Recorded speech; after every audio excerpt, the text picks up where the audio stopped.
Oh man, I'm so happy to have you on. So this is for everybody who's watching. This is Greg Behrens, who's a streamer, a stand-up comedian. I know he's also in the process of working on making a movie.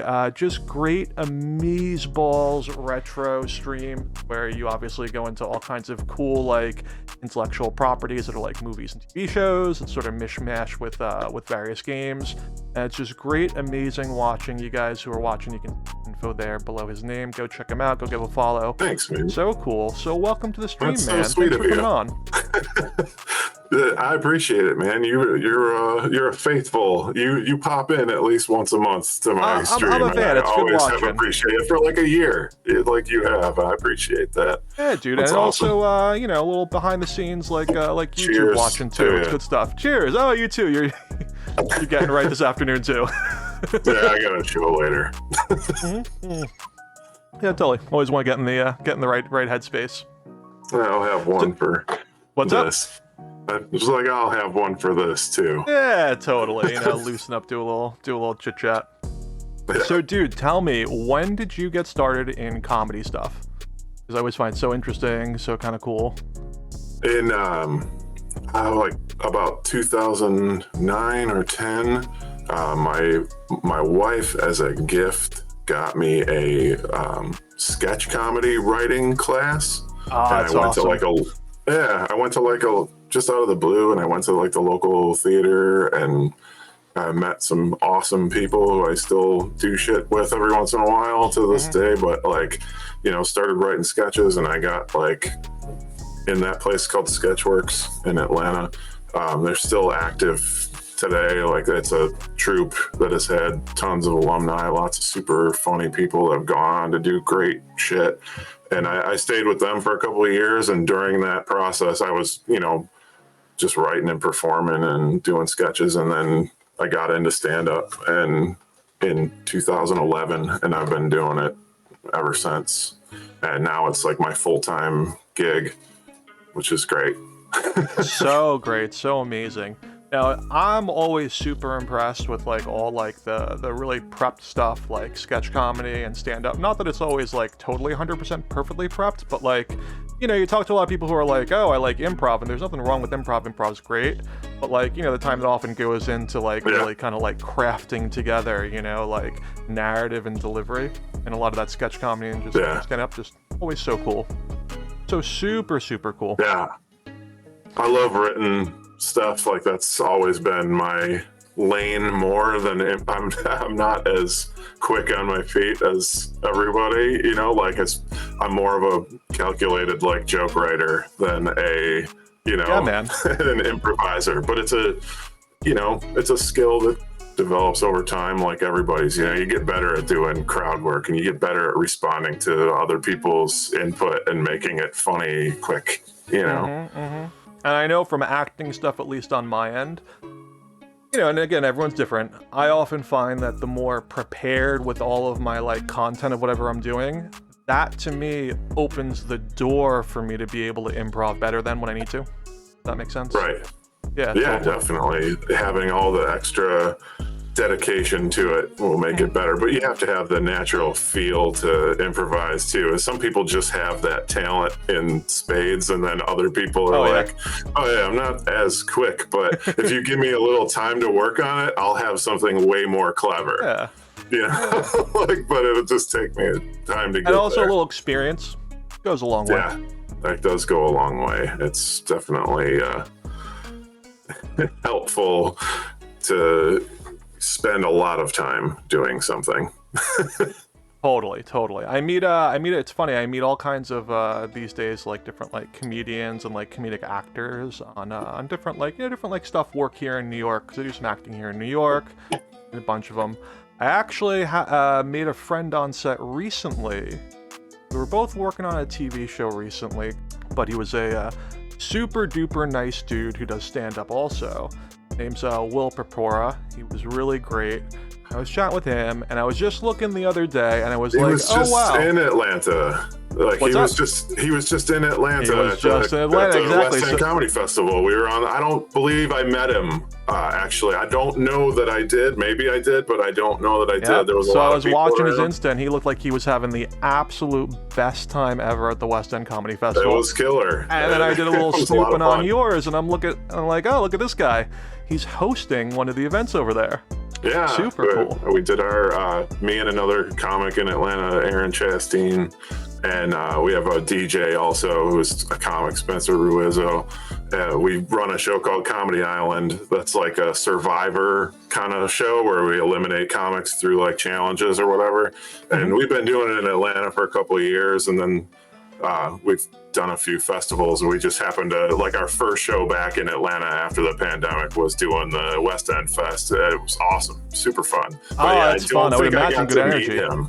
I saw the lineup, and we had the comics that we had for our show, and then you didn't get to see everybody because there's a lot of different venues going on all in the same area, but it was a lot of fun. Very well put together. There's a lot of great fests. Good scene down there. Good comedy Definitely. scene. Yeah, it's very good, and there's a lot of different festivals and all that kind of stuff. Local producers do so much for the scene, and that's like a new area of Atlanta. That West End place. It's all breweries and distilleries. It's just like a gentrified area of Atlanta, Yeah. But it's a nice spot. There's a walking trail that goes all the way through Atlanta called the Beltline, and it's I checked it out one time. It was super nice. It's the far west end of it is like where the Beltline ends is this huge complex full of distilleries and restaurants and breweries, and they had comedy shows all through it for the weekend. I guess it was like two weeks ago now, something like that. Oh, that's cool. But, yeah. It sucks. Now I'm disappointed I didn't get to meet the same guy that you just met the other day. No worries. Yeah, I was just like, I saw his name on the list of the performers. There was probably 40 I could or catch 50. him one day. Super nicest dude ever. Maybe That's I'll run great. into him. Yeah, dude, I'm I gotta sure. tell you, I went to Atlanta one trip for like a few days. Oh, had such a good time, and I it's not that I was not expecting to I had no expectations. Like, I wasn't thinking I would have a bad time, but I just didn't really realize that I had as good a time as I ended up having, and it was just like kind of a blast. Yeah, it's a fun city. It's a party city. I was thinking of it the other day, like someone riding in the car with me, and it was like, oh, it smells like somebody hit a skunk, and I was like, nah, dude, Atlanta just smells like weed all the time. Like, that's just it's just what the city is like. In New Jersey, where I grew up, we get a lot of like chemical smells from like various like industry. Yeah, and I like how the smell of Atlanta is just dank. Yeah, I actually grew up outside of Niagara Falls, New York, which it smelled like sulfur all the time. It was like the worst. Sulfur and tire fires. I used to work in books, and every once in a while I might go out to like where they have like various like bindery plants like for making books, and sometimes there's spaces where there's like paper mills, and apparently the worst smelling thing on the face of the earth is like a paper plant. Something in the making of paper smells terrible, so they have these towns that just no one lives in because they're like, who could live here? It just smells horrible. It smells awful. It's like, it's probably the chemicals. They don't tell you down in the office where they're like, moving all the paper. Yeah. So it's cool, man. So let's talk a little bit also about, how you ended up getting into what you've been Twitch streaming, which is awesome because it's got this very cool little niche focus of like taking a look at like movies and TV shows that also had old school retro games. Because, I feel like so many good things happen where like two different ideas intersect, and that's like a cool one. So how did you like come across that? How'd you find that? It's just what I like, man. Everybody's advice is always, and I don't know if it works because it's not like I'm popular on Twitch. Like, I just do it as like a fun thing once a week because it's like my favorite, just free time that I get. But just I grew up playing all of, I played Nintendo when I was a kid, but I don't really remember getting a lot of the games that were like based on the movies. I always felt like it was like, oh, I'm just going to buy the game that's based on the movie that was out when I could play like Zelda or whatever. So I Yeah, didn't totally. play a lot of those. So now I'm like, but I've seen all the movies, so I just keep going back and playing the game that goes with the movie. And the first priority was learning how to like edit a YouTube video. Like I just really didn't like, that was really the first thing that kind of, and I started off doing the worst games ever made, and then immediately I started getting into movie ones, and I was like, why not just do the movie ones? Because then you can just cut in footage of the movies and stuff, and it's fun. Oh, totally. And a little, behind the scenes for all of, to everyone anyway who watches this later, like, oh man, like, if you do anything like stand-up comedy or acting, like, having excuses to push yourself to get better at video editing, fucking golden. Yeah, it's actually pretty nice. Like, it's helped me a lot, like where I do cut together more stand-up clips because I find it easier to subtitle them and do all that kind of stuff, and and just learning all this stuff was a whole new thing. I feel like I never did any of that. There's so many comics now like that their focus is just socials and like all that kind of stuff. But I started just going to clubs and coffee shops and doing open mics and stuff, and then all of a sudden everybody's getting famous on Instagram and Twitch and doing all this stuff, and I'm like, I don't know anything. I just tell jokes in clubs, but I like doing this stuff too. It's just I don't like the pressure of having to be so good at it. Yeah. To just be able to experience it and do it and take it bit by bit and get better. Having fun, man. Yeah, man, totally. And even commercial bookings, that's comedy is always in the reel is what they're always looking for. Yeah, and getting TV and all that kind of stuff. Everybody chases all of that. You have to think about it, but yeah, but it's fun. Like if you can find enjoyment. You need an excuse to get doing it sometimes. Totally. So I'm excited to talk about some of these just because, like, unlike you, I played a bunch of these when I was a kid. I used to like rent them all, and I would like, Usually, you remember parts of the games. Like whenever you've logged in, you remembered parts of them that I'm like, oh man, I didn't even think I would get this far. So what do you think were the best? Let's start with that.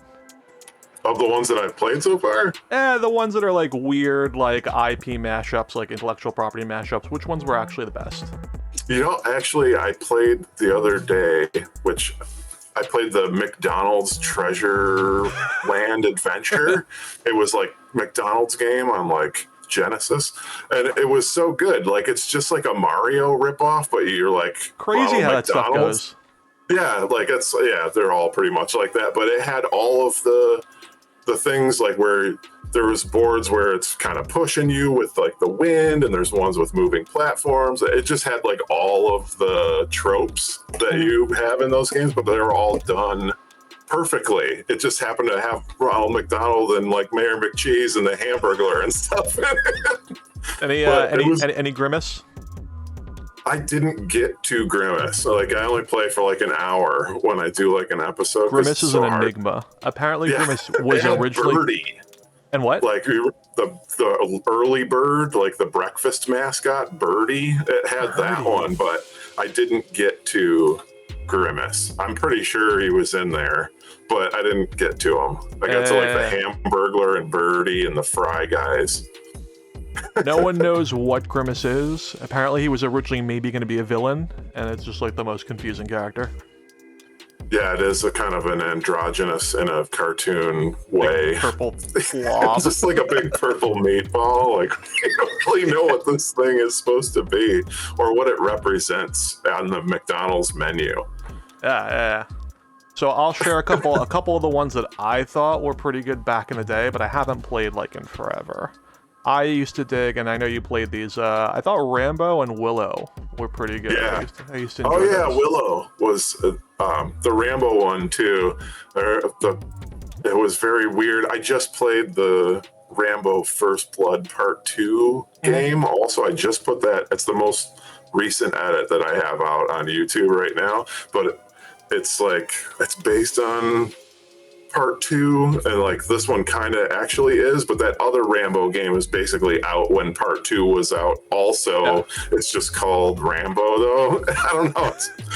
It's just a cash grab kind of game, it seems like, but that one was actually good. Like that Rambo game was really good. Yeah, strangely good. I'm like, oh, It was very fun. Which brings us to the next question, which is, what were the worst? The worst. Just trash something. Tell me it was horrible. There's a company that called Ocean that I keep playing all of their games, and they have like so many of them. You said trash something. Like they're very good, but I hate them so much because they're so hard. Like they're like those ridiculously hard. It was like Hudson Hawk, Darkman, Lethal Weapon, Jurassic Park. Like they made so many games that have all kinds of awesome features and all kinds of, but they're so brutally frustrating and hard that I can't get anywhere, and then I have to edit like the first level into like a video because it was like as far as I could get. Dude, apparently it was like a big philosophical fight for a long time because a lot of the entrenched game designers had this idea that replayability had to come from difficulty. It's so not fun. Yeah, and it took a long time for other like game developers to kind of come up and be like, no, we could make it like actually an interesting game for a long time. Yeah, you know, some of the ones that like you wouldn't expect to be ridiculously hard, like the Beavis and Butthead game, like it's so fucking hard, and like Wayne's World, where it was like, yeah, this is actually not a bad game, but it's so ridiculously hard and So difficult. And everything is just based on you dying over and over again. Over and over and over. So I'll tell you the two that were terrible that I used to play all the time as a little kid, and I could never get anywhere, but I just like, over and over. Ghostbusters, which doesn't even make sense. That game sucked. That's a terrible game. That's the worst one I think I've played on the channel. It's a terrible game. It was horrible. And the other one that like I haven't revisited as an adult, but as a kid, I could never make it work. Top Gun, because I could never land on the aircraft carrier. I actually liked that one. I played that recently. Should I go back? I thought it was pretty good. Yeah. I maybe got to like the third level or whatever, but I had already done quite a few of I landed it on the aircraft carrier. It took me like a few tries. Yeah. And then the where you gotta like get the fuel thing like midair. Like I finally figured out that like right around the time that I ended, I think. But I was still enjoying it. Like I was still having fun. As a dumb kid, I could make no sense of it, but maybe as an adult, we'll go back. It's not bad. Yeah. Also, there's like some interesting forgotten ones that I feel like people just don't even talk about in terms of games. And I know a couple, I don't know if you had this experience, like I feel like no one ever even thinks about anymore.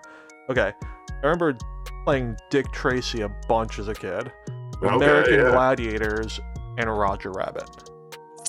I did all of those ones on the channel, and I think the Dick Tracy one I thought was really good. It was like weird. All of those are pretty weird, actually. The Roger Rabbit thing was like such a strange game. I just watched somebody do that, like a speed run lately, which I don't know how people do that kind of stuff. Oh like my god, dude! Some of these old NES games, speedrunners, I'm just like, what are you doing? Yeah, dude. I watch them like in the scrolling through my phone, and I'll get like caught on it, like where I just watch it in the silence, and I'm just like, what the fuck? And then I have to scroll away because they're like hypnotizing to watch. Oh, dude, totally. That Dick Tracy one, going back and watching the movie Dick Tracy, and I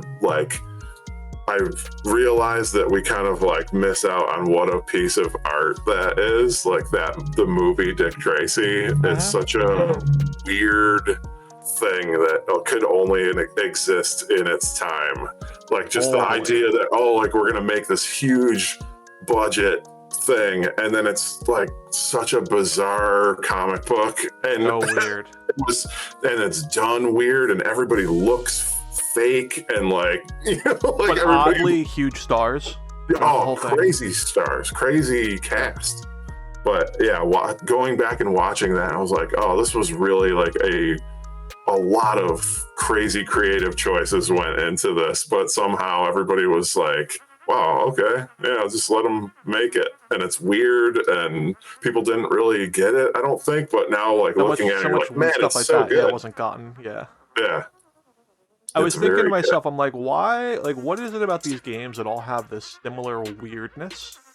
I don't know if you feel this way, but I came to the conclusion, I was like, I think it was the strange disconnect where things weren't as seamless. So like today, there's like a lot of intentionality to make everything sort of like vibe with like, oh, we're gonna make the game, if we're gonna do it like the movie, it'll either decidedly be like the movie or definitely be a departure clearly. But back then, it sort of felt like everything was just sort of like each version of it was a weird reinvention that maybe did or maybe didn't kind of fall into place. There were like no rules, and everything was just sort of like disconnected, but like sort of like it, but sort of not. And you got this like just ton of weird shit. Is like, I don't know. Where sometimes it's just like, oh, here's a game that's based on this movie, but it's basically they have one line from the movie and then everything takes place after the movie is over, and you're just like, what does this have to do with it? Like, it's not, you're just playing this guy. Now he's in a jungle or something, you know, like there's this weird... Doesn't even make sense sometimes. Yeah, no, they just don't.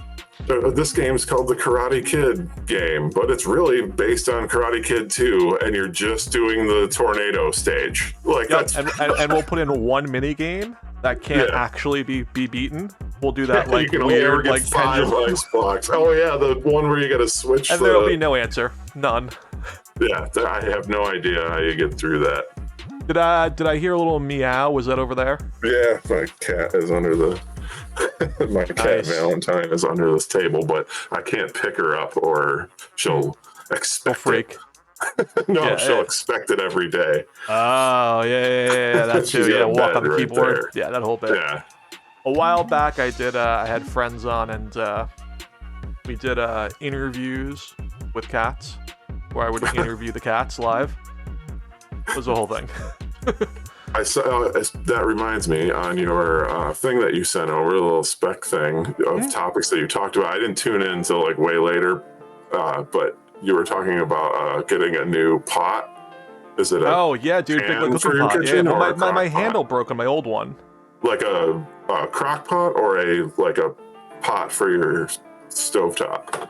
A regular stovetop pot. But what's funny about this is, I have a little hidden topic for you that was going to be my little ending closing topic. Oh, okay. But you beat me to it. Okay. Well, because I can see where you're going, because you, sir, are a connoisseur of the crock pot, aren't you? I am, actually. Yeah, that's so funny because I saw that you had that on there, and I didn't know you were like planning on it. I'm sorry if I spoiled that for you. Oh, you didn't spoil anything, man. It's actually even better that you're like already on it, because I'm like, oh yeah, totally. No, don't worry. We got all kinds of stuff to go into. We got some good trivia coming up too.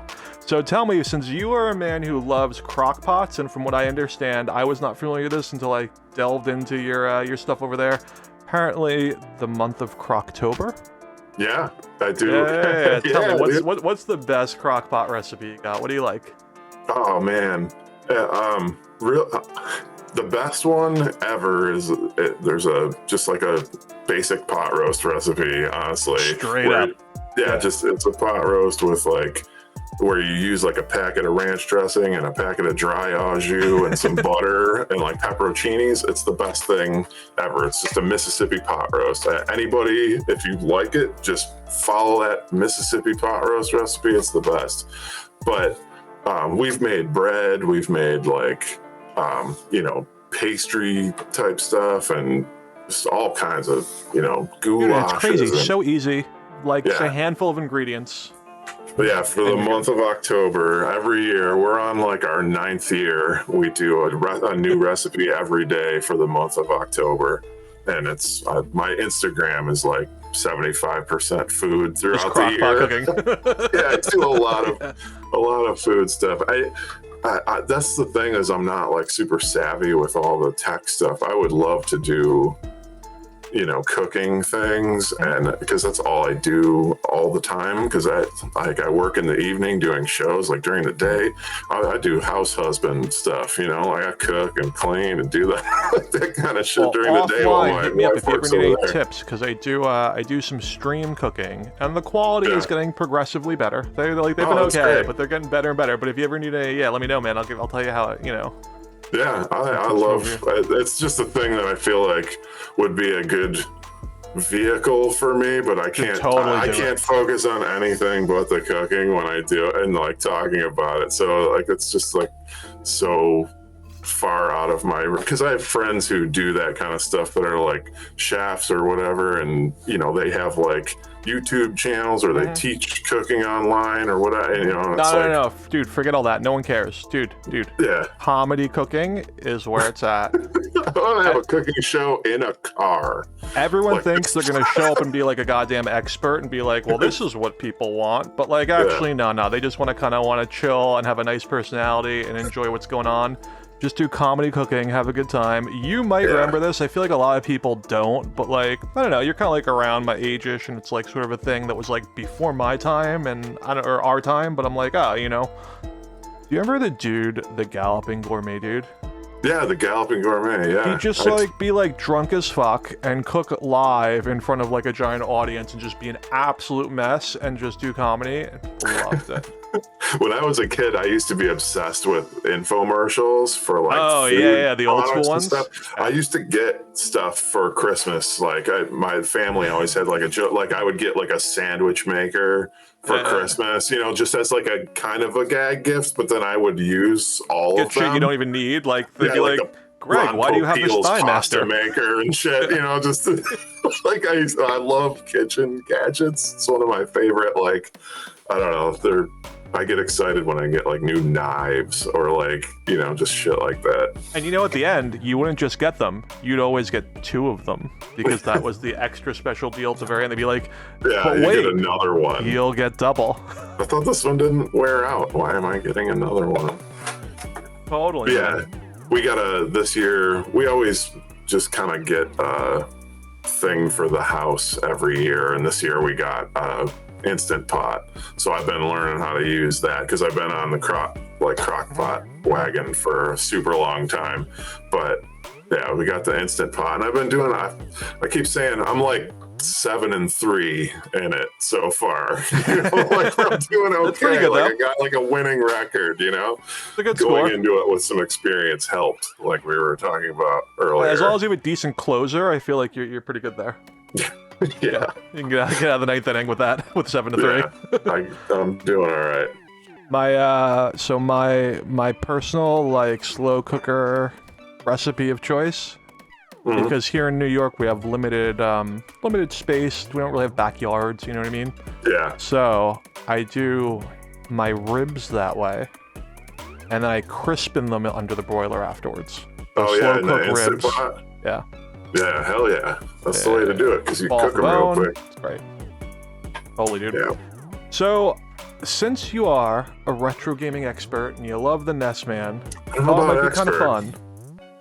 Play a little NES trivia. Okay. And I'm going to warn you that much of this trivia will just be straight up impossible. Okay? Just have fun I with would it. imagine it would have been pretty impossible anyway. That's the plan. So don't get hung up. Just have fun. All right. But we'll start off a little easy, okay? Mm-hmm. So first off, what NES peripheral was highlighted in the movie The Wizard? Oh, the Power Glove. Yeah, I remember that. Yeah, I remember that. I didn't know. Did you ever know anybody that had one of those? I never did. Like I had friends that had the robot. I knew one kid. Like that had like the Gyromite robot or whatever, but it never worked. But I never knew anybody that had the Power Glove. I always thought it looked stupid. Like I didn't really. I was like, why? Oh really? See, I thought it looked super cool, but actually functioned absolutely stupid. I like my favorite peripheral was the NES Max pad, like the one that had the circular thing where you could slide the the D-pad was like a round thing, and you could kind of like slide to the corners. That was the one that I liked the most. That was cool. Yeah. Or the do you remember the one that was like set up to be like an arcade joystick too? Yeah, the NES Advantage. Mm-hmm. Yeah. Did you have the track and field pad? No. Oh, that was fun. You like you would jump in track and field. I remember it was like a, it, but I never had one. It would lay on the ground, and it was like touch sensitive for anyone who's not familiar. And you would go real quick, and you would sort of like it would feel your feet. But then when you would jump for track and field, you would just jump off the pad, and then jump back on. Now it's like I feel like they could have that for like Dance Dance Revolution kind of games. Oh, now. it was totally a DDR precursor. Absolutely. Like, why don't they have something like that? I feel like the technology would be better now that you could easily have a home thing like that, where that's what the exercise things are. You can make these like treadmills and stuff. Why totally. Can't you? 100%. So to go to the other direction, away from like treadmills and working out, but just straight Please up eating. get away from that. Yeah, let's get to something less healthy. What food inspired the visual design of the character PacMan? I'd have to think a pie or like pizza would have to be. Totally correct.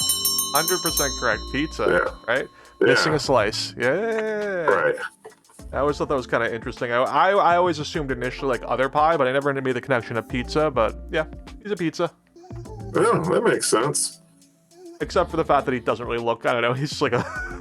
Yeah, well, they didn't have the technology. And who knew? Pizza kills ghosts. Speaking of that, not having the technology, I just got a new like Atari setup, and I think I'm going to do an all Atari show. Oh, do it, man. I got the Texas Chainsaw Massacre Atari game. I think I'm going to rock that one on the channel coming up soon. Play all those old school Atari hits. Yeah, that'll be a good time. I don't know. I said it on a stream recently where I was like, I think Atari, I don't know if I could just play one game for an hour. So I might have to pick like three. No, you'll do like three. Yeah, it'll be great. I have to jump around a little bit. So I'll find like the most obscure movies that are. Yeah, man. Jump around. Everybody knows the like E.T. and stuff, but there's a few like I've never played the Texas Chainsaw Massacre game. Like I'm gonna have to play that. Totally. And was I forget if this was on there, was like the weird text-based mansion game on there where you were in like in a haunted mansion? Do you know what I'm talking about? It's like I don't know if it's on Atari. Maybe it is. Oh yeah, like, some Commodore 64 I remember shit. Like Commodore 64 had stuff like that too. But all kinds of weird games. Yeah, so many. And they take like a microsecond to download a game like that. Like the amount of like bytes it's like so 2 small. bits. Yeah, if you were like actually like transferring or like downloading getting off of a CD onto a computer, just like a PlayStation game or something, it takes like a while, you actually go backwards in time if you download it because it's that quick. Yeah. It at least takes some time. The Atari game is like faster than email to to get it to you. Totally. So you mentioned before a little gyromite, which brings us to our next question. What was the name of the NES robot? It's Rob, right? Like totally. Yeah, dude, you're killing it. You're 2 out of 3 now. Okay. It is Rob, robotic operating buddy. That the most useless robot ever made. I knew it was Rob, but I didn't. Yeah, I would not have known what the initials stood for. So apparently they made him not because they thought that it was really gonna like work for a bunch of games. They needed some goofy, flashy thing to sell at trade shows to convince people to actually take the system in the first place. It's like, oh, we'll tell them there's a cool robot involved, and then later there will be no robot, but they'll just take it in the first place. You know what is crazy, man? That's a weird, just side thing. My last job that I had before I did stand-up. I worked for an electrical, like an industrial motor control company for like 15 years. I worked there, and a lot of the old sales guys always talked about going to trade shows. Like that was like the, you know, like back in there, and that's what we sold, that kind of stuff. Like my company sold that kind of stuff, like the company that I work for, that, you know, all those different things, and they like sensing devices and things like that. And they would go to those trade shows and see like robots from like game companies in Japan and shit like that. And they're there selling things that like open the door on a train or whatever, you know, like, and just, you know, and they would see all that stuff and talk about how much like drunken debauchery would go on at those like trade show conventions. By day, you hand out keychains to try and sell critical infrastructure. You're like, oh, check out this pen, check out this keychain, check out this stupid pad. I remember back in the day, it'd be like just dumb shit.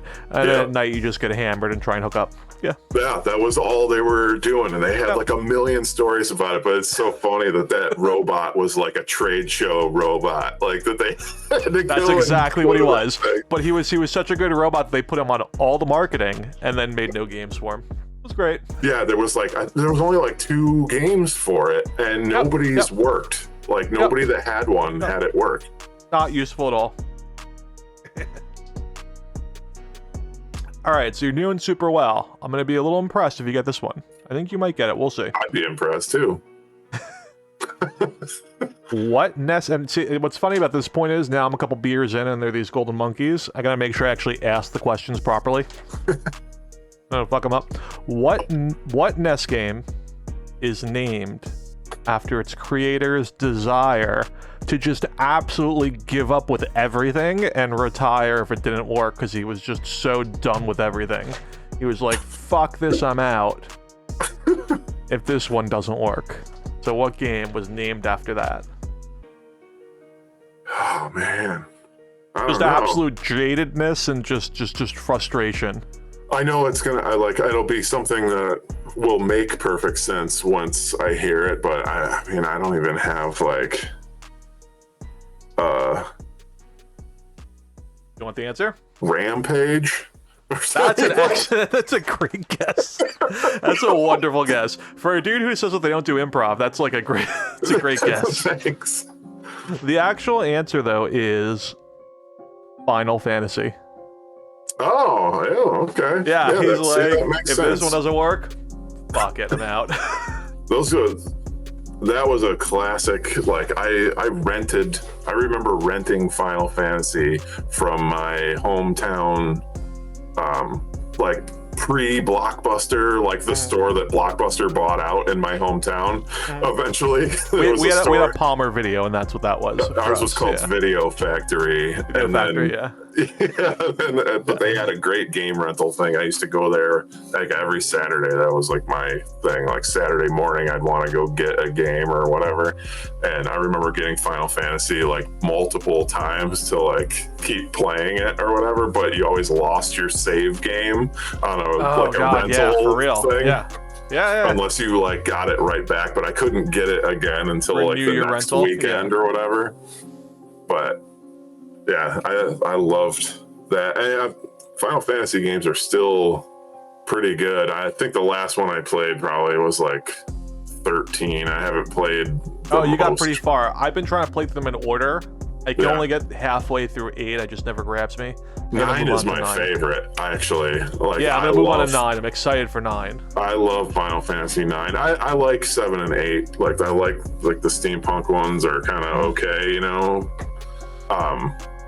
Obviously they're classic. People love them, but they weren't my favorites. I like 9 because it goes back to the like black mages and like the kind of the older stuff because I grew up on those and I played the hell out of Final Fantasy. Those throwback stylings of those Yeah, I love those kind of. I have Final Fantasy VII, like the redo thing on my PlayStation. I've had it on my PlayStation ever since they gave it out free on PlayStation Plus, and I still haven't played it yet.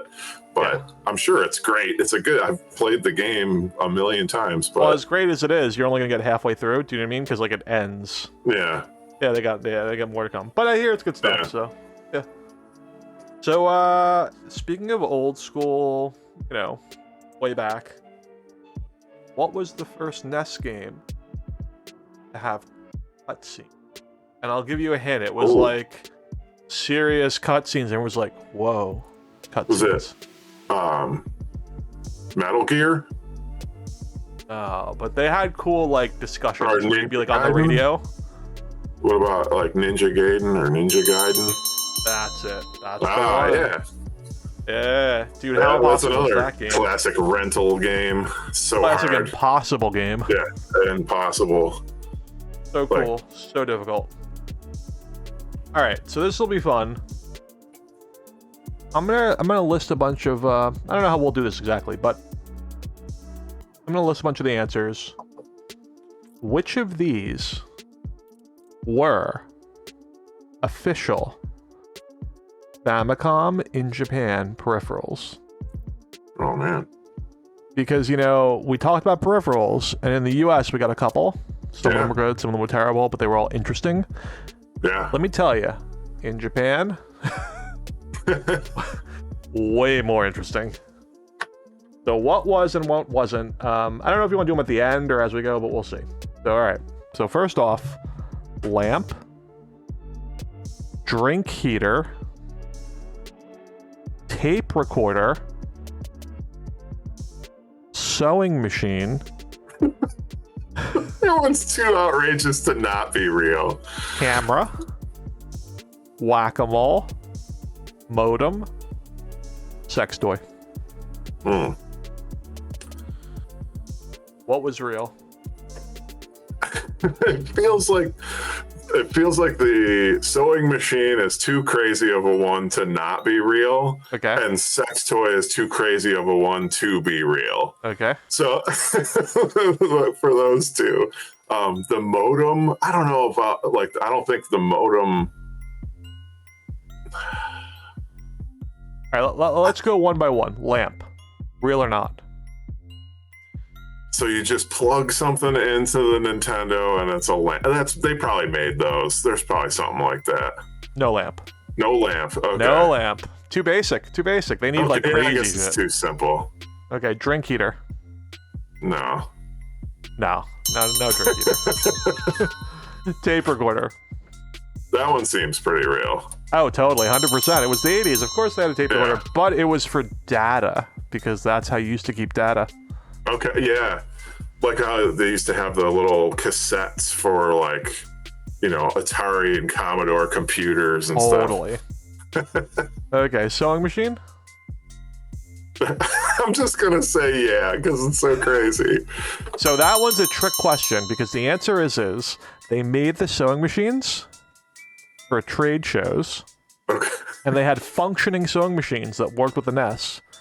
But then no one was like, we really want the sewing machine itself. But they decided strategically, in very 80s sensibility, like, well, we better keep the software. Because their thinking at the time was, we want the men to be able to convince their wives that there's sewing machine software on the family computer to make it have a use beyond just games playing. Oh, that's insane. So yeah, that was some very very interesting old school misogynistic, like, oh yeah, we'll just Yeah, when in reality, people that have the mentality of like, oh, we got to keep some sewing machine stuff for the old lady are the type of people who are like terrified of computers at that time. Like that they were going to just like destroy the world, Don't you love when technology companies are like, well, we're going to build something that's in the future, but we're going to market it with the sensibilities of the 50s? Yeah, well. Great. Progress is very slow. Totally. All right, so camera. What was it? Camera. Oh, the camera. Hey, that seems real too. Totally not real. I never had one. Wow. Isn't that kind of a shock? Yeah. Apparently, I guess it was like It technical. is, because I feel like it's a camera peripheral is now so common to everything. Now it's like integrated in everything, but at the 100%. time you would think it would be a thing that they were trying to work with. Yep. They weren't quite there Didn't yet. see the possibilities. Whack-a-mole. Oh, that's gotta be a real thing. Like Oh yeah, that was real, totally. yeah, that's gotta be like there had to be like a game like that where you. I mean, if you could make a whack-a-mole, wouldn't you? Yeah. Yeah, because now like eventually you had like Wii's and things like that where everything's based on. Well, they had a canasta or not a canasta. What were those maracas? There was a game that had maracas as a thing. Was it Nintendo 64 or something? Oh yeah. I know what you're talking about. Yeah. Castanets. That's what I was thinking. Yeah, that's what I was thinking. Canasta. I'm like, oh, they're sitting there playing some pinochle. What are they doing there? Yeah, there's a bunch of old ladies out here playing cards. All right, so modem. What do you got? I feel like probably that's around that time where modems were starting to get big. So I feel like they probably would have tried one. Shockingly, actually, yeah, they did, and they totally, they had a little online service, which is like way ahead of its time. Yeah. And the last one, sex toy, Nintendo sex toy. if there is one, it's some like depraved person that like just is no affiliation to Nintendo and has created them. So it probably exists. Probably third party peripheral. It's gotta be a third party. Well, officially, no, there were none. So, but yeah, so we'll mark that up as correct. There were none, no sex toys, but probably a third-party peripheral somewhere. Yeah. So winding down through our trivia, almost wrapped up. We got next question. Shigeru Miyamoto created Super Mario Brothers and Legend of Zelda, but what NES title of his was banned by Nintendo of America from release in the US? Oh, wow. I don't know. The only thing I know is the original, like second Super Mario didn't. The one the super hard one. Yeah, that didn't come to the U.S. But I don't know. We're gonna make one so hard they can't handle it over there. Yeah. And then later was like the Lost Levels. So that one was a choice, but that wasn't actually banned by NOA. The one that was banned was a crazy game that I had never heard of. So I was going to be absolutely shocked if you had, because it was like, who's ever heard of this thing? Devil World. It's like PacMan, but you collect crosses and Bibles to avoid the devil. So NOA was like, too religious. We can't do it. I would imagine that they thought that. Because back in the 80s, that was like, they were like, oh, no religion anywhere, yeah. I just recently acquired Bible Adventures, so I'm gonna do that at some point on the stream. I'm so looking forward. I've never played it. I'm so looking forward to it because I've heard horrible things. Totally. I can't wait to do it. But that sounds great. Like that. Like I wish that existed, or if there was a copy of it somewhere, it would be totally. And remember, amazing. Nintendo, that was the era where they'd pretty much throw you in jail if you played Dungeons and Dragons. Yeah. Yeah. It'd be like, makes perfect sense. So, okay, this is another one that's like impossible, but like just kind of crazy. So I'm gonna ask you to guess, unless you know, but I'll be impressed if you know. Worldwide, how many NES and Famicom systems were actually sold? Oh shit! I mean, it's gotta be millions. Yeah, like throw out a number. Oh shit, man! I'm say like 95 million. I don't know. Wow, you're actually pretty close. Dude, they sold 62 million, just under 62 million. Wow. Right? That's like a crazy number. Yeah, I was thinking of like, it's so hard to like imagine in quantities conceptualize. of that. Yeah, it's really, but that's as soon as I started thinking like 100 million, I'm like, that's way too many. And then like, but it still seems like it's gonna be in the high, like 60s, 70s, 80s. Yeah, like man, it's gotta just be insanity, man. right? Yeah, totally. I don't know anyone who didn't have a Nintendo. Yeah. How'd you get yours? You were just like, yeah, you were.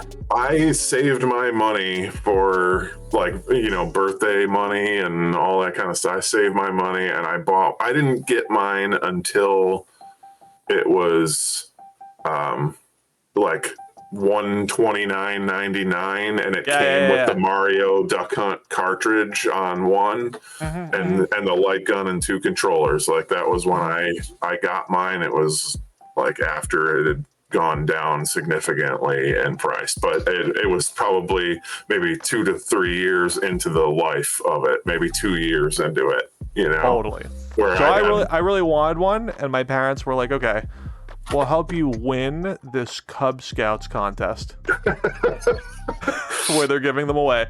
But we took first place, and first place was an Apple, I think 2E or whatever.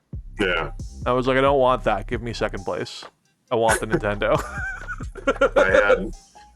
I did a lot of, I bought a lot of stuff myself where it was just like, I saved the money for it and I bought the Nintendo. And then I remember my dad would double driveways. Do stuff like that.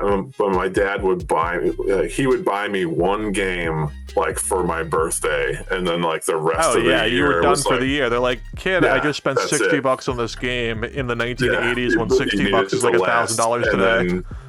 The rest of the time was like, I'd try to save money or, like whatever, take my lunch money and, shave that every day for. Oh, yeah. See if you can just somehow trade your way up to a better meal and like save 50 cents towards your Nintendo. Save money. And then that's how I did like the same with a Super Nintendo came out when I was in like, I think I bought a Super Nintendo when I was in like 10th grade or when I had got like my first job, that was like the first thing I bought was like a Super Nintendo. You're like a counselor in training at camp and you're like, oh, Nintendo money. Yeah.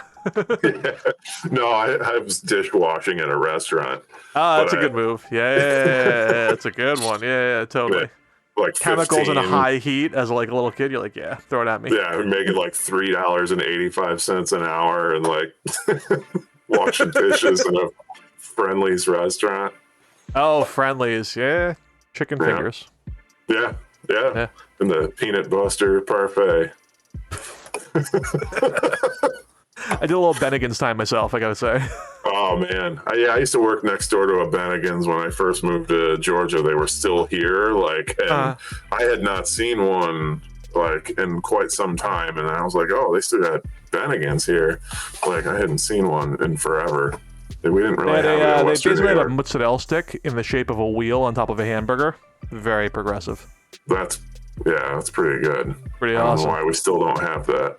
Right. It's like long forgotten technology. Steps backward. What are we doing? So last question, okay? And this one's big. Uh-oh. You ready? Yeah, sure.